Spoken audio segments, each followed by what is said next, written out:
Dear viewers, السلام علیکم ورحمۃ اللہ وبرکاتہ۔ امید ہے آپ خیریت سے ہوں گے۔ آپ کا یہ چینل فی سبیل اللہ ہے اور اس کی ہر ویڈیو کو آپ سبسکرائب کریں، لائک کریں اور ثواب جاریہ کے لیے فارورڈ بھی کر دیا کریں۔ اللہ حافظ۔ ایمان مفصل۔ بسم اللہ الرحمن الرحیم۔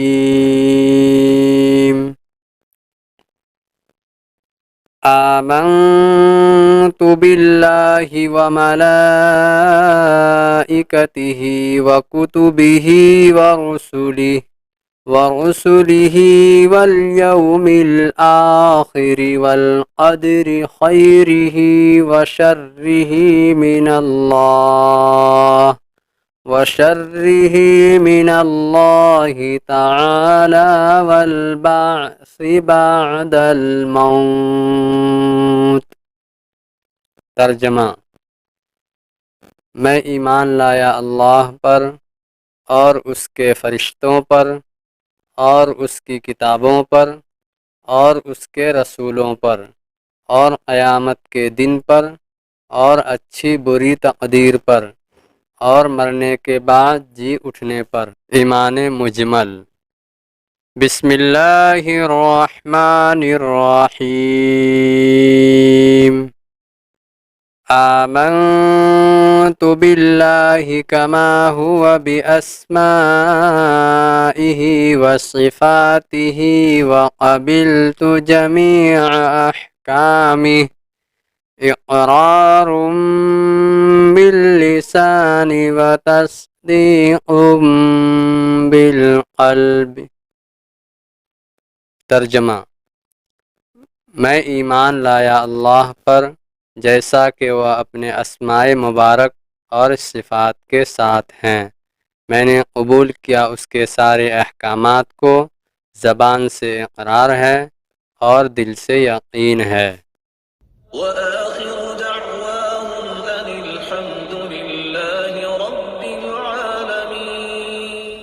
کہ ایک ہے دنیا اور ایک ہے اس دنیا کے اندر جو کچھ ہے، اگر اس کی قیمت لگا دی جائے تو کچھ ایسے اعمال ہیں جو اس پوری کائنات اور جو کچھ اس کے اندر ہے اس سے قیمتی ہیں۔ آج ہم انہی اعمال کو آپ کے سامنے پیش کرنا چاہتے ہیں۔ حسن بصری روایت کرتے ہیں، ایسا انسان جو علم کا ایک باب سیکھتا ہے، پھر اس علم کے ایک باب کو سیکھنے کے بعد یہ علم اس کی نظر میں، اس کی زبان میں، اس کے ہاتھوں میں، اس کے کردار میں اور اسی طرح اس کے بدن میں نظر آتا ہے، اللہ کی قسم یہ کام دنیا و ما فیہا سے اس کے لیے بہتر ہے۔ دوسرا عمل، رسول اللہ صلی اللہ علیہ وسلم کی ایک سنت کو اختیار کرنا۔ ایک نہیں، ہزاروں سنتیں ہیں، لیکن ایک سنت کے مطابق اپنی زندگی کو ڈھال لینا، ایک سنت کو اپنے اعمال میں شامل کر لینا، یہ دنیا و ما فیہا سے بہتر ہے۔ عمر بن عبدالعزیز بیان کرتے ہیں، پوری کائنات کی جتنی قیمت ہے اور اس کے اندر جو بھی چیز ہے اس کی قیمت ہے، اس سے زیادہ قیمتی وہ سنت ہے جو انسان کے حصے میں اللہ تعالیٰ نصیب فرماتے ہیں۔ تیسرا وہ عمل جو دنیا و ما فیہا سے بہتر ہے، عبداللہ ابن یحییٰ بیان کرتے ہیں، یہ سونے اور چاندی کی وراثت سے بہتر وراثت علم کی وراثت ہے۔ لیکن علم کی روشنی میں اگر کوئی نیک انسان بن جائے، صالح انسان بن جائے، اس کے قول و کردار سے اللہ راضی ہو جائے، اس کے قول و کردار کو اللہ تعالیٰ شرف قبولیت سے نواز دے اور اس کو اللہ کا تقرب نصیب ہو جائے، یہ انسان بھی دنیا و ما فیہا سے بہتر ہے۔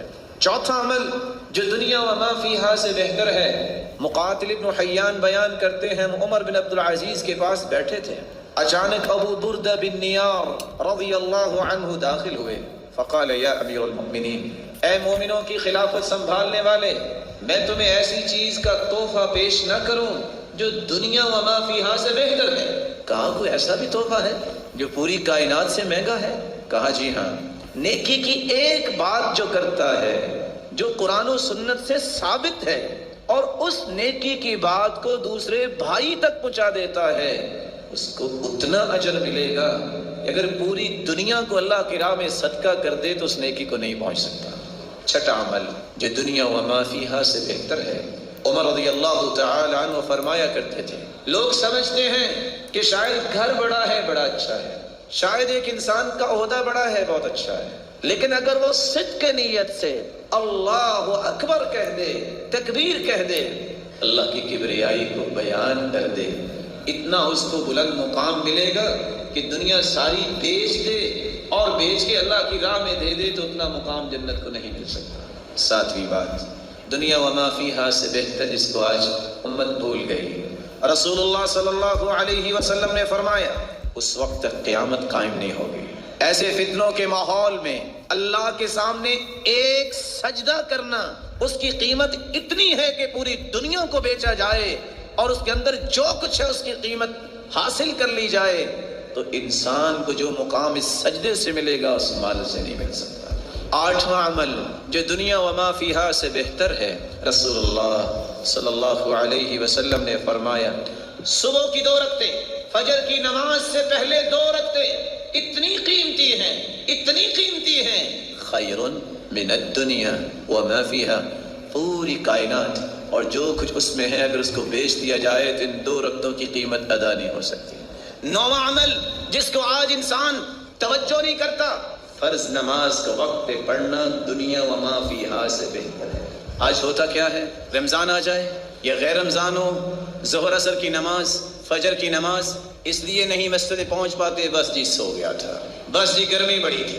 اور تراویح پہ دیکھو پہلی صف میں، بہت اچھا عمل ہے، برا نہیں ہے، بہت عظیم عمل ہے، لیکن یاد رکھنا ساری رات تراویح میں کھڑے ہو کے آنسو بہانا جو ہے بہت قیمتی، لیکن اس کے مقابلے میں ظہر کی فرض نماز پڑھنے کے لیے گھر سے نکلو، اگر پیشانی پہ 2 قطرے پسینے کے آ جائیں تمہاری پوری رات کے قیام اور رونے سے یہ 2 قطرے بہتر ہے، کیونکہ یہ فرض ہے اور وہ نفل ہے۔ ہمیں یہ فرق رکھنا ضروری چاہیے، فرائض میں سستی نہیں کرنی چاہیے۔ رسول اللہ صلی اللہ علیہ وسلم کا 10واں پیغام، جو عمل دنیا وما فیہا سے بہتر ہے، جو رات کی تاریکی میں عشاء کی نماز کے بعد سے لے کر صبح کی نماز تک صرف 10 آیتیں، زیادہ نہیں، 10 آیتیں کھڑا ہو کے پڑھ لے۔ میں ایک دوسرے طریقے سے بھی بیان کروں گا اور آپ کے ساتھ شیئر بھی کروں گا۔ قل اعوذ برب الناس، کس میرے بھائی کو یاد ہے ہاتھ کھڑا کریں۔ قل اعوذ برب الفلق، کس کو یاد ہے؟ ان 2 سورتوں کی 11 آیتیں ہیں۔ اللہ کی قسم دیکھیے اللہ کی رحمت کتنی وسیع ہے، قرآن کا حصہ اس کو کچھ یاد نہیں، 2 سورتیں تو یاد ہے نا۔ اگر یہ اٹھ کے یہ 2 سورتیں پڑھ لے تو حدیث تو 10 آیتوں کی بات کر لی ہے، اس نے 11 پڑھ لی۔ یہ 11 آیتیں اگر 2 سورتیں آپ پڑھ لیں تو دنیا وما فیہا کو بیچ دیا جائے جو اس کی قیمت ہے اس سے بہتر ان کی قیمت ہے۔ 11واں عمل جو دنیا وما فیہا سے بہتر ہے، فجر کی نماز ہو، تکبیر اولا ہو، یہ فجر کی نماز تکبیر اولا کے ساتھ جو پڑھ لے، جو تکبیر اولا پا لے، دنیا وما فیہا سے یہ بہتر ہے۔ 12واں عمل رسول اللہ صلی اللہ علیہ وسلم نے فرمایا دن میں کسی صبح کے وقت یا ظہر کے وقت یا شام کے وقت اللہ کے دین کی سربلندی کے لیے جو گھر سے نکلتا ہے، یہ چلنا، یہ جانا، یہ واپس آنا، یہ معمولی عمل نہیں ہے، دنیا وما فیہا سے بہتر ہے۔ 13واں عمل اللہ کی سرحدوں کا پہرا دینے والا، ایک دن جو پہرا دیتا ہے، ایک دن اس کو اتنا اجر ملے گا کہ دنیا وما فیہا کو بیچ کے بھی اللہ کی راہ میں دے کے اجر نہیں لے سکتا۔ 14واں عمل جو کسی بھی بڑی سے بڑی مصیبت، چھوٹی سی چھوٹی مصیبت پر صبر کر لے، اور صبر کے ہیں 3 معنی جو سمجھنے والے ہیں، بہادری سے، خاموشی سے، برداشت کرنا، اور ساتھ یہ کہنا یہ میرے رب کا فیصلہ ہے، دل میں بھی کوئی غلیان نہ ہو یہ رب نے کیا فیصلہ کر دیا، یہ نہیں، زبان سے شکوہ شکایت نہ کرے، ہاتھوں کو بھی کنٹرول میں رکھے اور پاؤں کو بھی کنٹرول میں رکھے، غلط تصرف کی طرف نہ چلے جائیں۔ جو شخص ایسا صبر کر لیتا ہے، ان تینوں میں سے پہلی خصلت، دوسری خصلت اور تیسری خصلت، ہر ایک خصلت جو ہے وہ دنیا وما فیہا سے مہنگی ہے۔ 15واں عمل جو دنیا وما فیہا سے بہتر ہے، توکل کرو تو اللہ پہ کرو، اپنی شخصیت پہ نہیں، اپنے علم پہ نہیں، اپنی معرفت تجربے پہ نہیں، اپنے مال اور اپنے اس معاشرے کے اندر وقار پہ نہیں، توکل صرف اللہ پہ. یہ توکل کرنے والا دنیا وما فیہا سے بہتر عمل اختیار کرنے والا ہے.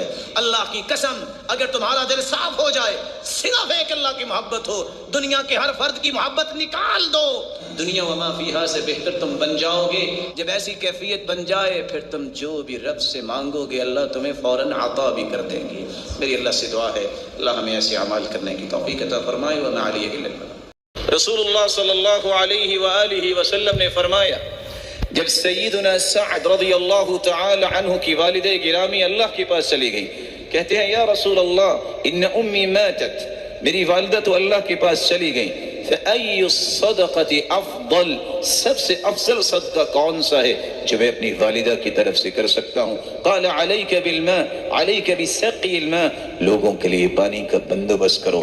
صحابی آ کے سوال کرتے ہیں یا رسول اللہ علمنی عملا يدخلني الجنة ويبعدني عن النار، ایسا عمل بتائیے جہنم سے دور ہو جاؤں جنت میں داخل ہو جاؤں.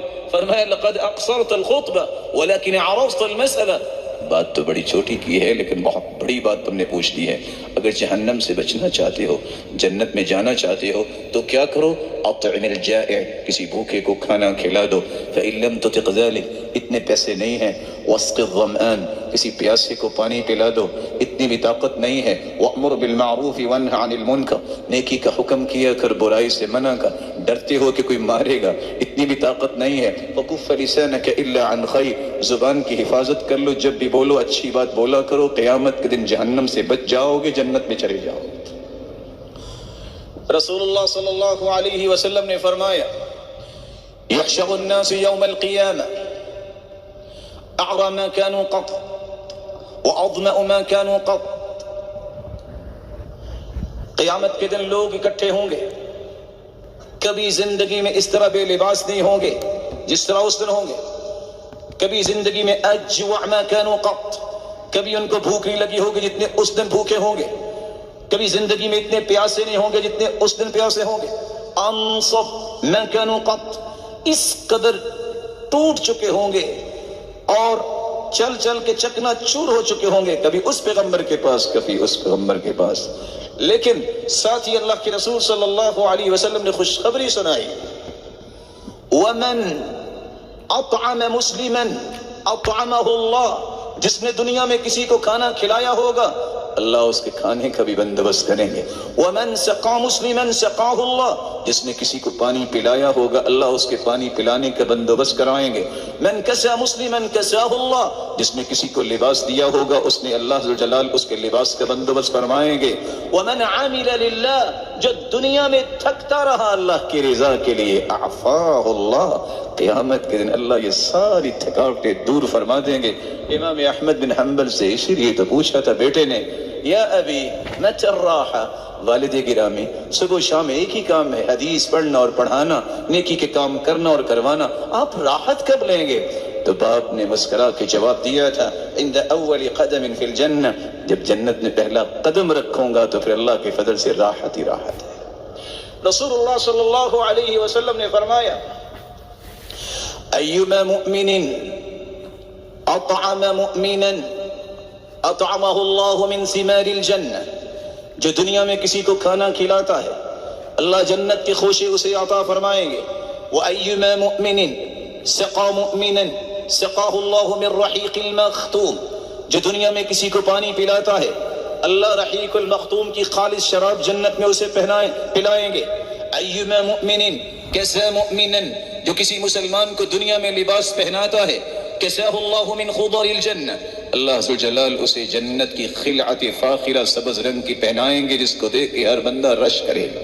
رسول اللہ صلی اللہ علیہ وسلم نے اس لیے تو فرمایا تھا کہ ایک عورت جو تھی تو بدکار بنی اسرائیل میں ایک کتے کو دیکھا کہ بہت پیاسا ہے اور کاد ان یقتلہ، پیاس اس کو قریب تھی کہ ہلاک کر دیتی، اور اپنی زبان سے وہ اس گیلی مٹی کو چاٹ رہا تھا. اس نے اپنا دوپٹہ اتارا، اپنے موزے کو باندھا، کنویں سے پانی نکالا، کتے کو پانی پلا دیا، اللہ نے اس کی بخشش فرما دی. اگر کتے کو پانی پلانے والی کی بخشش ہو گئی، ایک مسلمان جو نمازی ہے، جو روزہ رکھنے والا ہے، توحید والا ہے، کسی دوسرے مسلمان کو پانی اگر پلا دے اس کی بخشش نہیں ہوگی۔ اپنے آپ سے بخل کو دور کیجئے، جو بھی آپ کے پاس آئے کچھ نہیں ہے، مسکراہٹ کا صدقہ کیجئے۔ السلام علیکم، اہلاً و سہلاً، میں کیسے آپ کے کام آ سکتا ہوں؟ آپ کس سے ملنا چاہیں گے؟ آپ کو کیا کوئی ضرورت ہے کہ میں آپ کے ساتھ کھڑا ہو سکوں؟ یہ وہ ہم اقدار جو صحابہ کرام کے پاس تھی، یہ مسکراہٹیں تھی اللہ کے رسول کی، جب ملاقات کرتے تو مسکراتے۔ ما تکلم رسول اللہ صلی اللہ علیہ وسلم الا وهو متبسم، آپ جب بھی بات کرتے مسکرا کے بات کرتے، اور سننے والے کو محسوس یہ ہوتا کہ دنیا میں سب سے زیادہ اللہ کے رسول میرے ساتھ ہی محبت کرتے ہیں۔ رسول اللہ صلی اللہ علیہ وسلم نے سچ فرمایا۔ امام حاکم، مستدرک حاکم کے مؤلف، جب ان کے چہرے پہ ایک بیماری کا ظہور ہوا، علاج کروا رہے ہیں، ایک دن سوچتے ہیں لو میں علاج کروا رہا ہوں، علاج تو میرے پاس ہے، اللہ کے رسول نے فرمایا تھا دعوا مرضاکم بالصدقہ، اپنی بیماریوں کا علاج صدقے کے ذریعے کرواؤ۔ اور یہ حدیث جب سامنے آئی کہ پانی کا بندوبست کرو، اٹھے اور ایک ایسی جگہ پہ جا کے پانی کا بندوبست کروایا جہاں پانی کا بندوبست نہیں تھا، ادھر پانی جاری ہوا بغیر کسی دوائی کے، اللہ ذوالجلال نے انہیں شفا یاب کر دیا۔ آج ہماری آنکھوں نے بھی دیکھا، کانوں نے بھی سنا کہ جن کو اللہ نے توفیق دی ہے وہ آج بھی ایک نہیں، اپنے والدین کی طرف سے 600 کنووں کا بندوبست کرتے ہیں۔ کاش کسی شخص کو آج بھی توفیق ملے کہ اس حدیث پہ عمل کرتے وقت 600 نہیں تو کم از کم ان 60 گھروں میں تو پانی پہنچانے کا بندوبست کرے جو بیچارے پانی سے محروم ہیں، اور جن کی نیک اور صالحہ بچیاں 6 سے 4 گھروں کو گزار کے آگے سے پانی بھر کے لاتی ہیں۔ مسلمانوں کو رفاہ عامہ کا کام کیوں سونپ رکھا ہے عہدیداروں کو؟ میں اور آپ بھی ذمہ دار ہیں، مسلمان ہیں، ہمیں بھی ان باتوں کا خیال رکھنا چاہیے۔ مومن تو وہ ہوتا ہے۔ السلام علیکم۔ ہمارا اللہ ایک وہ رب العالمین ہے، ہمارے رسول محمد صلی اللہ علیہ وسلم ایک وہ رحمت للعالمین ہے، ہمارا قرآن ایک وہ کلام اللہ آسمانی کتاب ہے۔ اپنے مرحومین تمام مسلمین اور مسلمات کے ایصال ثواب کے لیے دعا ضرور کریں۔